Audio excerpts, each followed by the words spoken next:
I'm here to witness the movement, and my demands are simple: equality and justice.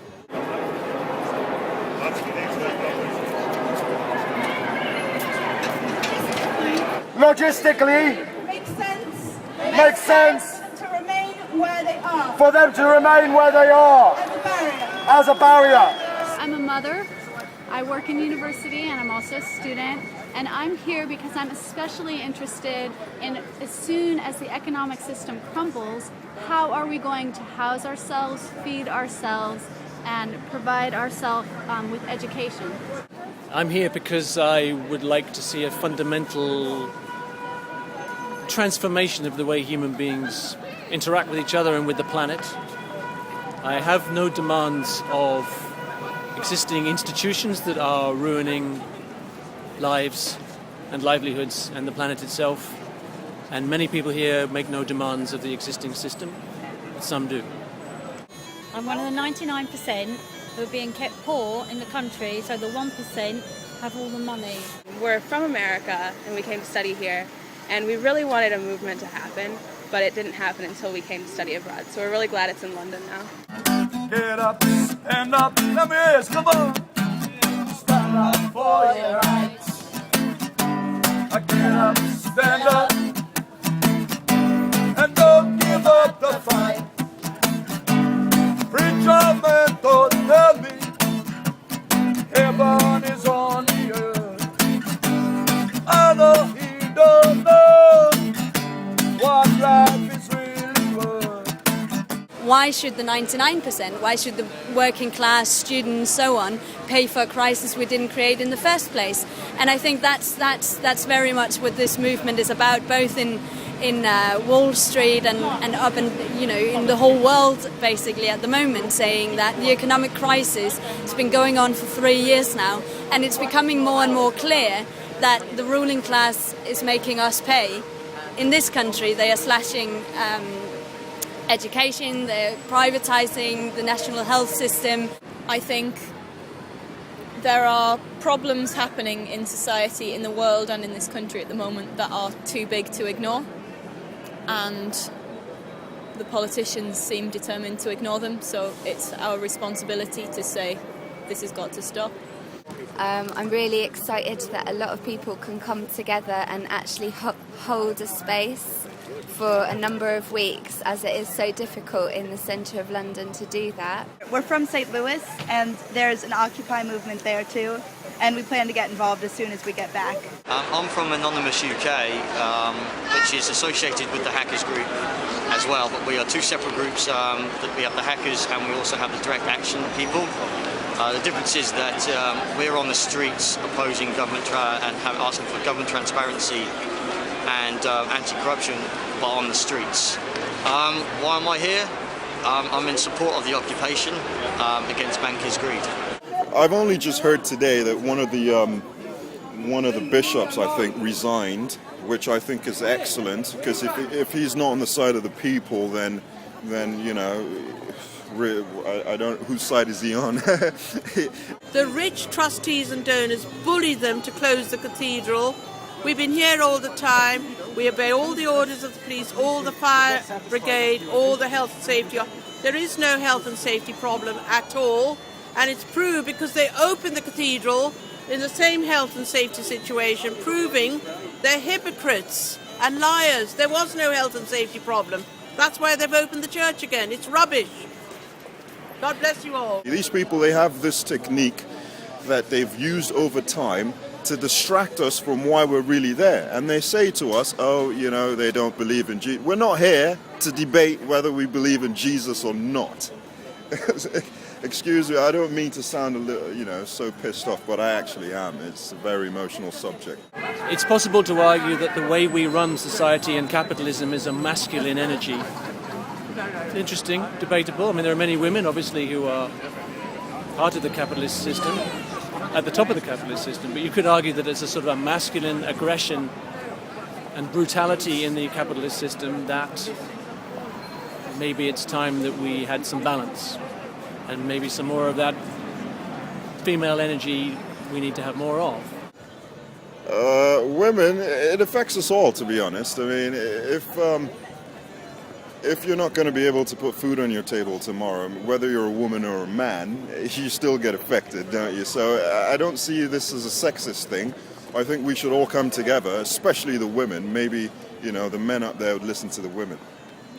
You will see women in the public sector, which is less paid, because you think women, they're better at empathizing, they're better at taking care of other people, so they should work with children, healthcare, stuff like that, whereas men are more aggressive, more logical thinking, so they are better at being managers, which is better paid. And I think, that's definitely being highlighted in a time of crisis as well, because loads of women are forced to work part-time because they've got children, and we live in a society where it's expected that women stay home with their children. And it's going to continue like that as long as women are paid less, because then it's easier for a family if one of the parents have to give up their job to take care of the children, obviously choose the one who's paid less, and that's a woman. So you're actually, and in a time of crisis where people are fired as well, you get rid of part-time staff, which is mostly women as well. So I think the crisis is at the moment affecting women more than it's affecting men. It's difficult because even in a open, inclusive protest movement like this, sometimes women still get marginalized. So it's I hope it isn't seen as a secondary concern. As a woman, it's very, very hard. David Cameron, our Prime Minister, keeps saying he's going to change everything, but the wheels are grinding so slowly. When will we ever see? At the same time, the rich are getting richer and the poor are getting poorer. If your only source of information is mainstream media, you have no information. Well, I mean, clearly everyone has a right to peaceful protest in this country, but when it looks like they're starting to set up camp that's going to cause all kinds of chaos for the days and possibly even weeks to come, it's not particularly helpful, particularly not when their message is absurdly simplistic. They seem to be blaming people in the City of London for everything that's gone wrong in the economy over the last 2 or 3 years. I think the main thing about the mainstream media is that they are a tool for the ruling class, and they are a tool to sustain society the way it is, and they are doing a really good job in that. Well, they're addicted to conflict. So when there's not much going on, it's not necessarily a big story. The BBC, for example, it's supposed to be, really straight down the line and stuff. Half the time I find that it's almost just like a corporate. They just protect the interests of the elites and the corporates, and you can see it. I have a degree in journalism, so I know how to deconstruct things when I watch it and what's happening. And just with this protest, that has a reasonable amount of support from lots of people and some intelligent people who understand what's going on. And then when they do their reports, yesterday there was one and they almost just bullied the protesters, and it wasn't objective journalism at all. What's the other protest that's been going on peacefully? Peacefully, that's the protest outside St Paul's against the towable world economy. They may have to close it I think down. they've already had to close the shop and the cafe. Oh, OK. What's happening to religion? I know. They were protesting against the stock exchange, but they couldn't camp outside there, and then St Paul said, all right, you can camp here. Although it was quite amusing to see the longest queue ever for Starbucks in the history of the world in that square at a protest against capitalism. Mainstream media is controlled. We all know this. They've been lying all over the world. They lied to the American people about the war in Iraq. They did the same about Afghanistan. Libya is the same. Syria, they're trying to turn that into a lie. Even here, they're acting as if the reason we're here is because of the cathedral. We're not here because of the cathedral. We're here because of inflation. The government's ripping us off, and we just can't do that anymore. The movement is seen in the media as not really having a direction or a clear voice. When they do, it's just they don't know exactly how to fix the problems, and they're trying to have a dialogue as opposed to being like, this is the exact way that it needs to change. Well, we set up a newspaper based from here to record what's happening and also give a voice to some of the people within the movement, and to just create a narrative how we see it, rather than to kind of challenge the mainstream media's narratives that are sometimes we feel not accurate. We have a different angle to all the mainstream media, their news stories as well. We've got loads about the occupations here. We're still writing a lot about the revolutions in Tunisia, in the Middle East in general, because the mainstream media's kind of stopped focusing on that. Or everything we hear is how great it was that the West could intervene and get rid of Gaddafi. I think a lot of people just read the mainstream media or see it and just take it as true and trust it. But if you have another voice that's saying, well, actually, you know, it's this way or that's not quite right, then maybe it wakes people up to the fact that actually what they're reading is agendas rather than the truth. And for instance, The Telegraph the other day did a piece here where they used heat cameras to show that no one were in their tents, that there was only 1 in 10 tents was actually occupied.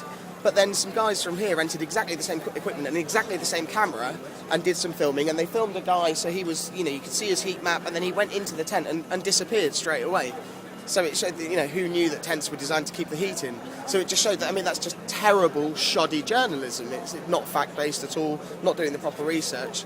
And these guys weren't even journalists, just went and did it and debunked the whole thing. I think the social networks have played a very big role in actually awakening the people, because, say, a few years ago, the average Joe on the street was clueless as to what, you know, what's going on. But nowadays people can jump on the computer, and, you know, with the advent of social media, you don't go looking for the news. The news actually finds you nowadays.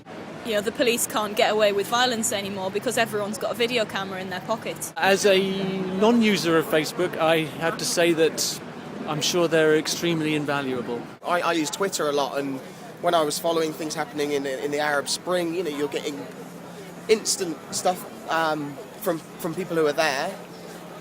But also, you know, it's not perfect either, because of course some things you have no way of verifying it. The established media cannot hide things anymore because it gets out.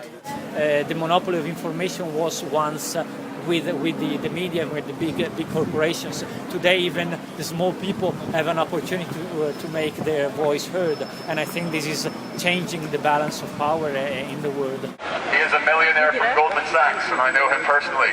Can we please have some more angry, aggressive, drunk people to come forward and argue with him? Thank you. That's what alcohol does to you. Don't you understand what alcohol does to you?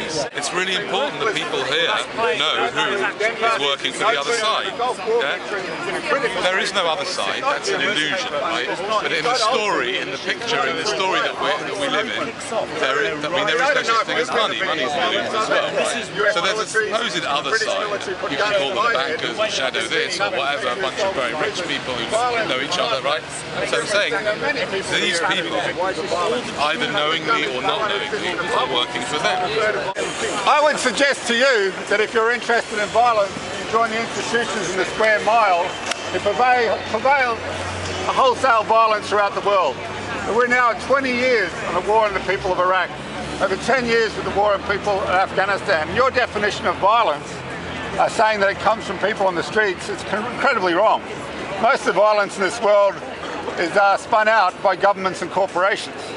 And as Peter Ustinov observed before his death, war is the terrorism of the rich, terrorism is the war of the poor.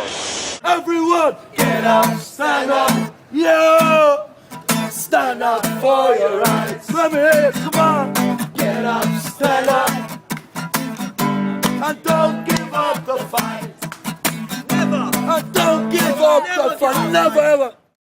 You can fool some people sometimes, but you can't fool all the people all the time. So now we see the light. What you